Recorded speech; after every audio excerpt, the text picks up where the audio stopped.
কি হয়েছে পিঙ্কি বলো। ক্ষুধা লেগেছে আমার, ভাত খাবো।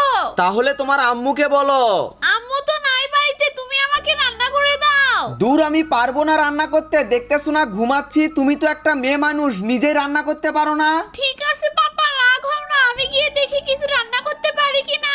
এই বিলে তো অনেক চিংড়ি মাছ, কিন্তু আমি তো একটাও পাচ্ছি না।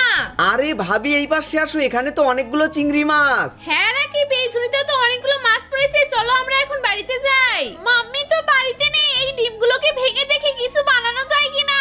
এখন এই ডিমগুলোকে তেলে ভেজে নেই, তার উপরে ভাতগুলোকে দিয়ে একসাথে রান্না করে ফেলবো। বাপরে, এগুলো তো লাল হয়ে গেল, মনে হয় রান্না হয়ে গেছে। এখন বাড়িতে তুলে নেই। পাপা খেতে আসো তুমি, রান্না হয়ে গেছে।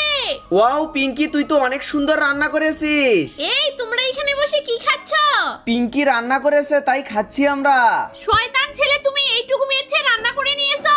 এই পিঙ্কি, চল আমার সাথে, আমরা এখন চিংড়ি মাছ রান্না করে